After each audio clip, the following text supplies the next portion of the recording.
You're listening to WGSN-DB, Going Solo Network, Singles Talk Radio Channel, where we take a lighthearted and candid approach to discussions on the journey of relationship loss, divorce, parenting, being single, relationships building, dating, and yes, sex. Join our listeners and begin living your best life.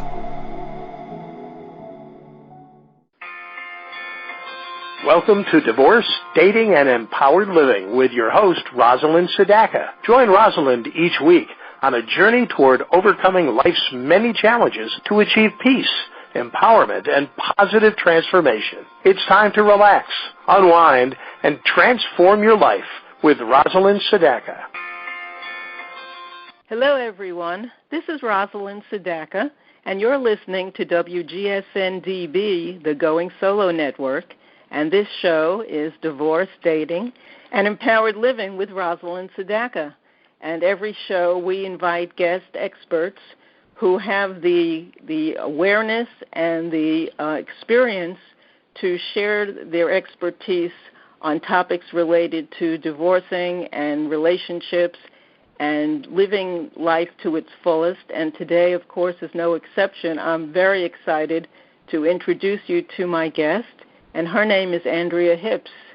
And Andrea is a licensed social worker and a certified divorce coach who helps parents along the divorce continuum and helps to resolve their divorce debris and create beautiful to-address families for their kids. I love that. She's the author of the book, The Best Worst Time of Your Life, 4 Practices to Get You Through the Pain of Divorce, which outlines the 4 practices you need to create wholeness and healing for you and your kids before, during, and after divorce. So welcome, Andrea. Thank you so much, Rosalind. It's wonderful to be here. Well, I'm very happy to have you. I heard you on an interview, and I was very impressed with what you had to say, and I knew you would be the guest that I would want to have on my show. So we're talking today about the missing pieces in your divorce. And unfortunately, too many people have missing pieces when they get divorced, and that creates regrets down the line. So we want to help people make the best decisions, especially when they're divorcing with children. And so let me ask you this. What's our best self, and how can we use that to lead us through the divorce process? You know, our best self is that person that we love to give to the world, right? It's the person when we're at our best, we're offering our true gifts and the qualities that are most beautiful about us to the world. We're doing it when we're volunteering, when we're parenting well with our kids, when we're loving on our family and giving ourselves away to our friends. But unfortunately, the divorce process has a way of shifting us into fight or flight pretty permanently, right, when it gets started. And so what happens in fight or flight is, as we're looking around at threats constantly around us, our best self, as it relates to our divorce, gets put on a shelf. And when we do that, we start to experience the static of having 2 lives of, over here, I'm doing really great sort of functioning in these areas of my life, and over here in my divorce, I continue to offer sort of a person who's on edge, who can't be creative about solutions, and who really struggles to raise the content and the level of the conversation up to what it should be. So some of the work that I do with my clients is really identifying what are the qualities that make up the part of you that is your best self, and then more importantly, what are the red flags that indicate when you are moving away from that best self, and how do you start to take notice of those and then sort of regroup and reassess and reenter the situation as your best self. Totally makes sense. So I understand in your work that you focus on 3 pieces that are most often missing from the divorce recovery process for parents, and I'd love for you to tell us a little something about that. Yeah, the 3 pieces that I notice people are missing really are vital if you want to start creating a life that has a deep level of well-being on the other side of divorce. You can not do these. plenty of people don't do them. We all know the people who are divorced, the parents who are divorced, who continue to sort of live in that stage of resentment and bitterness toward each other.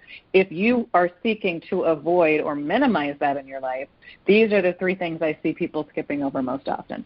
The first is owning your own part.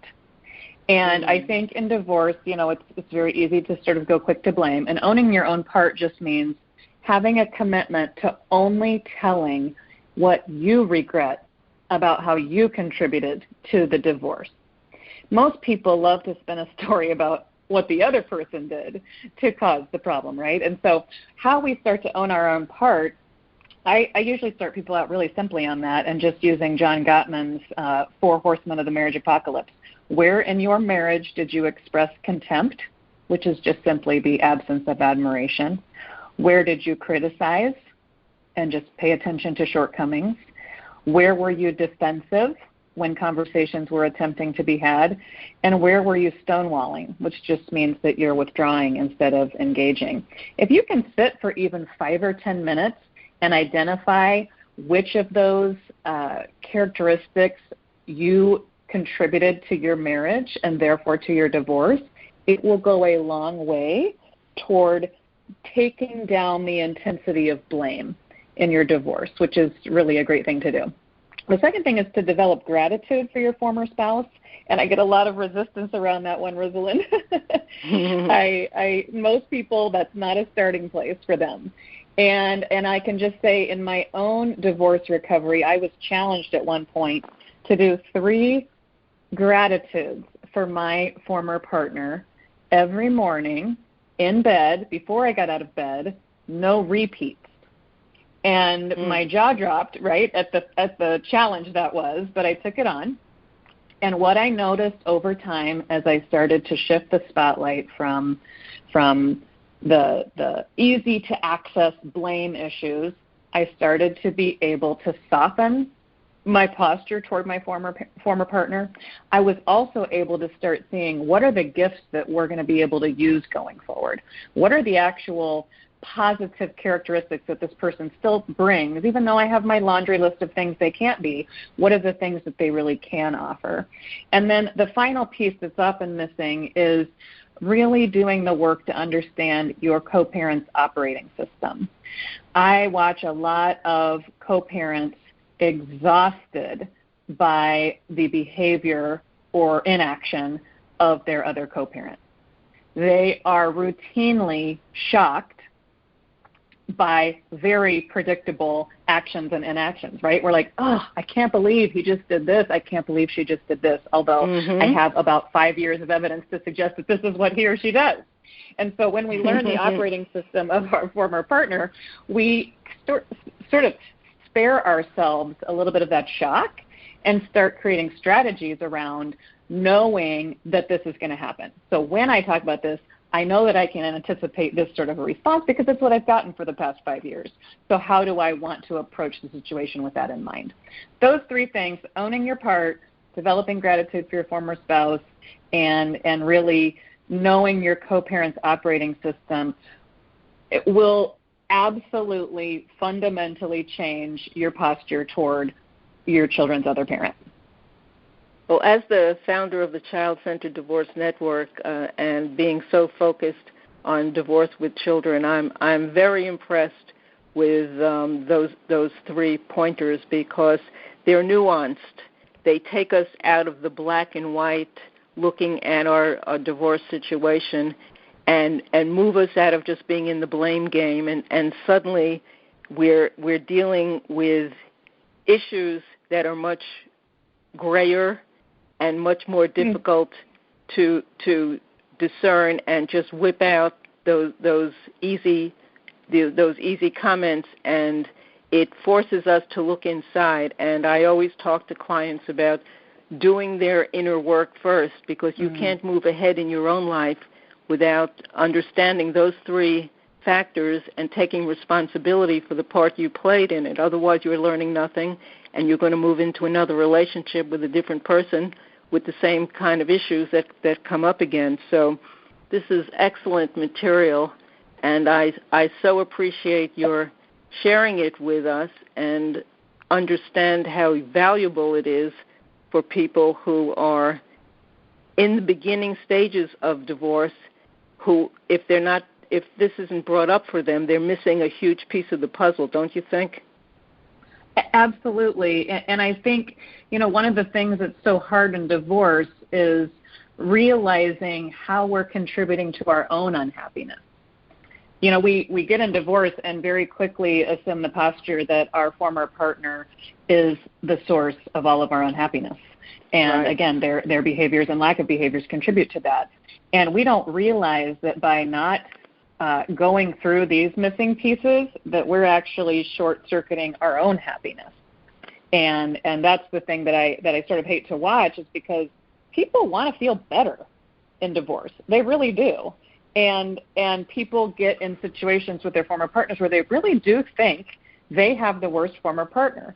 And I allow them that story, right, because it's their story. It's very valuable to them. Like, you don't understand. He is so bad. She is so difficult. Great. You can have that story. Now what? Now what are we going to do? Because it's not changing. So how do we pull ourselves out of that fight or flight and pull ourselves over more into the reasoning side of our brain, which can be a lot more creative and start to offer solutions on our behalf instead of just sort of continuing to cover ourselves in the mud? Well, we're going to dive right into that a little further in just a moment. Yeah. I'm going to stop right here to let you know that we've been talking to Andrea Hipps, a certified divorce coach, and you're listening to Divorce, Dating, and Empowered Living with Rosalind Sedacca on WGSN-DB, the Going Solo Network. And we'll be right back. Hello, I'm Cece Schatz, and I'd like to welcome you to Going Solo Network, #1 complete singles connection. We strive to connect singles in a positive and fun way. Together, singles will begin to make new and lasting friendships, learn more about themselves, and embrace our new today lifestyle of going solo. Being single doesn't mean you have to be alone, and you can live a full, fun life, bringing your vibration to a higher level of attraction. Going Solo Network is an interactive social support singles community with several platforms helping singles connect with other like-minded individuals. We cover things like relationship loss, divorce recovery, embracing being single, single parenting, restructuring relationships, relationship building, transition into dating, and dating itself, solo in business, and going solo travelers. Be sure to join our private and exclusive fun interactive websites designed for singles today who want to begin to embrace living and enjoying the space they're in. Together we will learn to open our hearts, our minds. We will begin to share and connect with others while exploring our personal life goals as we begin to make a place in our new life. We will start to move forward in going solo to actually living our best lives. Going solo doesn't mean you have to be alone. Today, together, let's begin changing your life. Today, join the singles at Going Solo Network and start to live your new life. I'll see you there on GoingSoloNetwork.com. Hello, everyone. We're back. This is Rosalind Sedacca on WGSN-DB, the Going Solo Network. You're listening to Divorce, Dating, and Empowered Living. And our guest today is Andrea Hipps, a certified divorce coach and licensed social worker. And we are talking about the missing pieces in your divorce recovery. You've made some very important points, Andrea, and I wanted you to see if you could dive in a little deeper for us and talk about how divorce is a natural blame game. And how do we move out of that blame game and start recognizing our own part in the process? Yeah, we resist this part.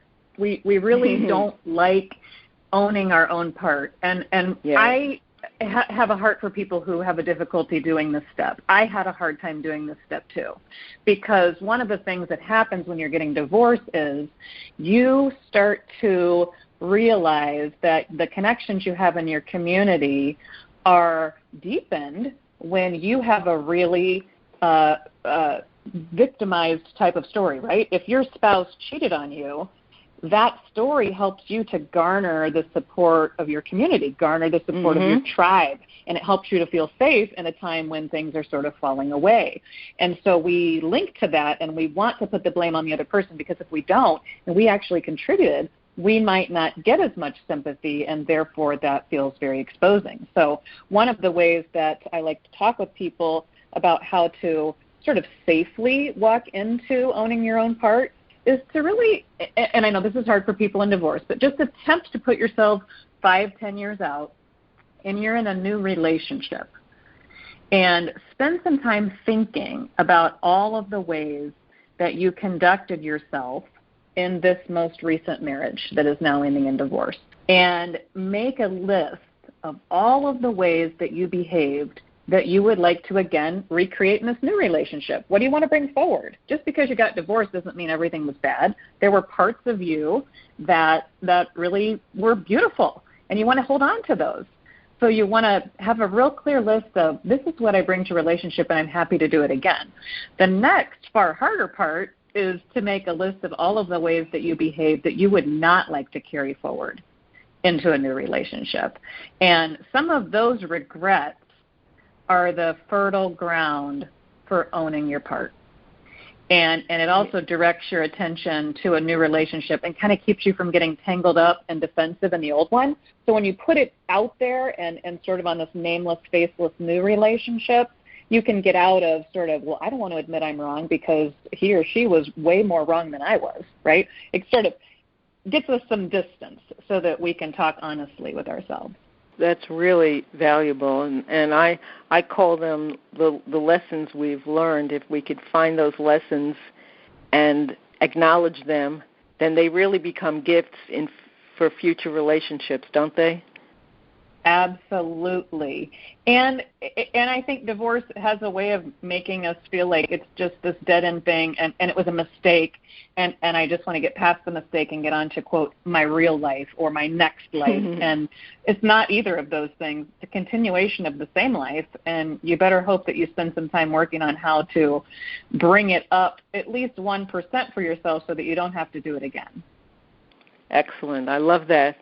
And so you also spoke about choosing gratitude, even when the hurt of divorce is so difficult. What's the advantage of focusing on gratitude? Well, I think we have enough science to suggest that what we focus on expands.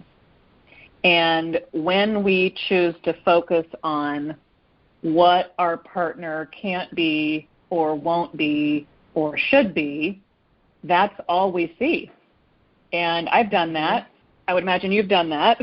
Oh, yeah. It's a natural process. Is this problem is generated from this person and what they can or can't be. And so gratitude really starts to put a different light on our former partner. And one of the reasons that's so important, especially when we have children, is the fake it till you make it strategy is a fine place to start, but it is not a long-term strategy that will serve you. So I talk to a lot of parents who are like, well, I never talk poorly about my kid's other parent. I never talk poorly about them. I think that's great. I think it's a great starting place. But I know that your kid can pick up on what you're not saying, that deep down you really do resent them and hold them responsible for the ways that your life turned out less than ideal. And so the art of divorcing well, and again, back to those missing pieces, is really teaching and learning how can my mouth and my heart start to say the same thing. And I encourage parents to start looking and sort of shooting themselves out 5 years. How could you champion your kid's other parent? Your kid wants their other parent to be a hero.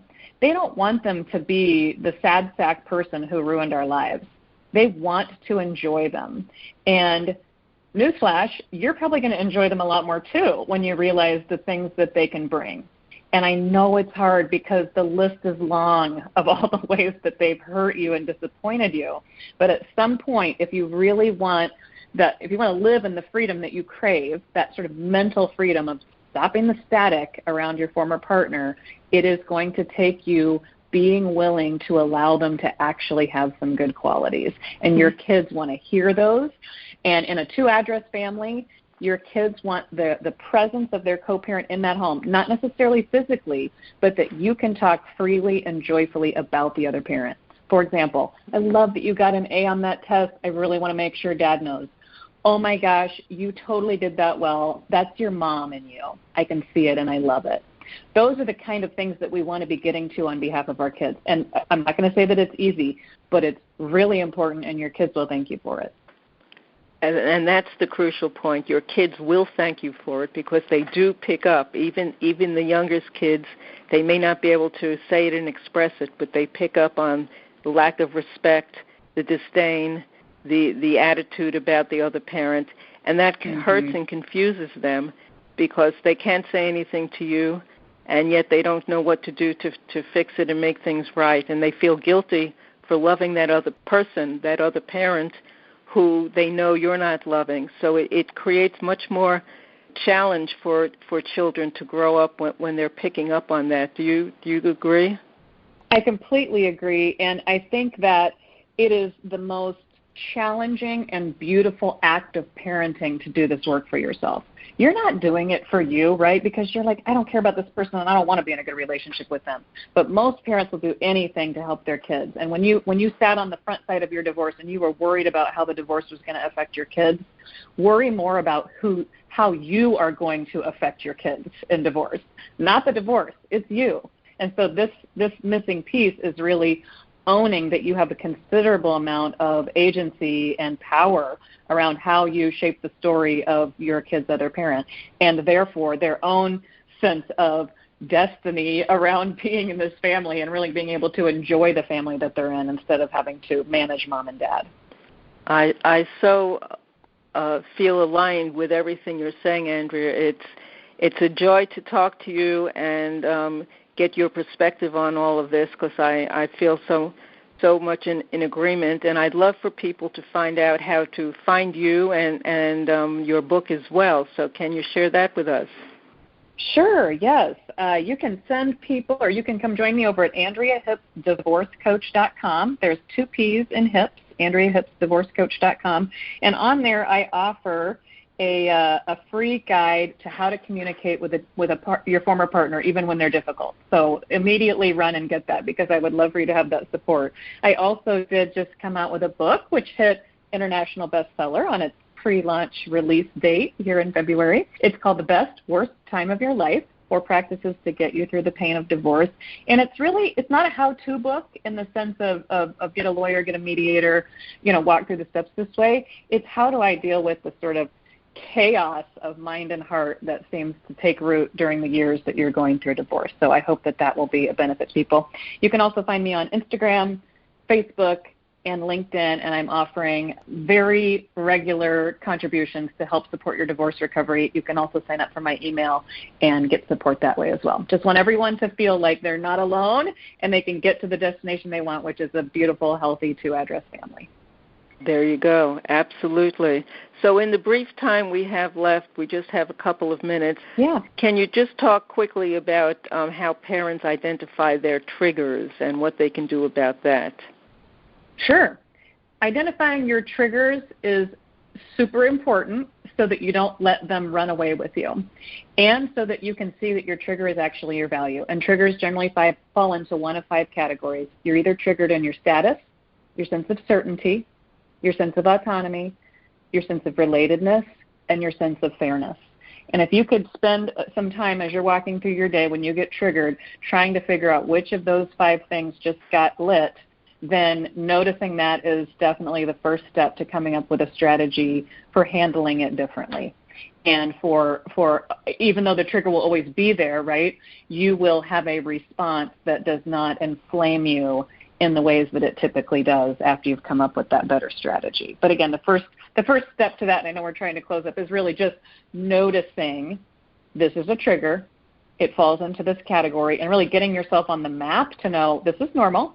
Everybody has triggers. I'm just like everybody else.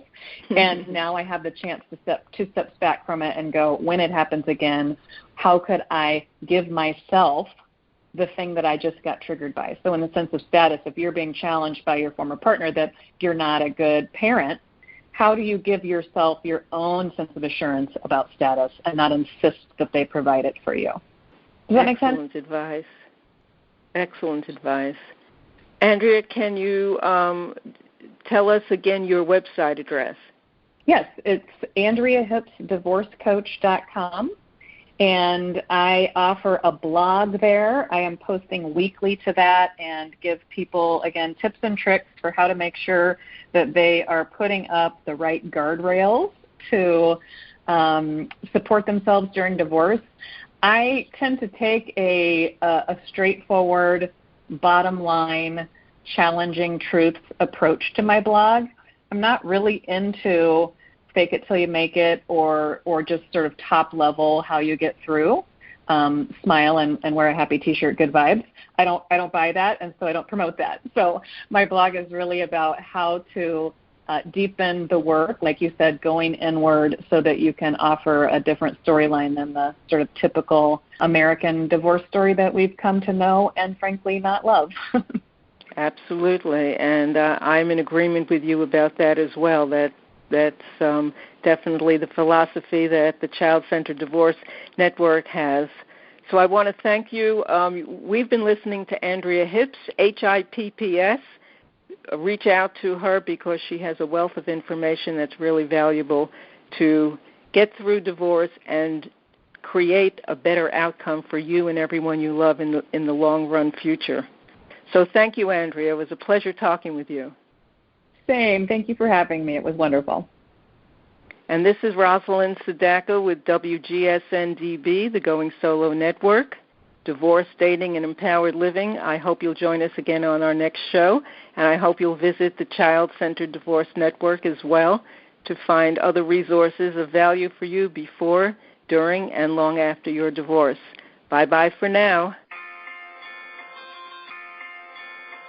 You're listening to WGSN-DB, Going Solo Network, Singles Talk Radio Channel, where we take a lighthearted and candid approach to discussions on the journey of relationship loss, divorce, parenting, being single, relationships building, dating, and yes, sex. Join our listeners and begin living your best life.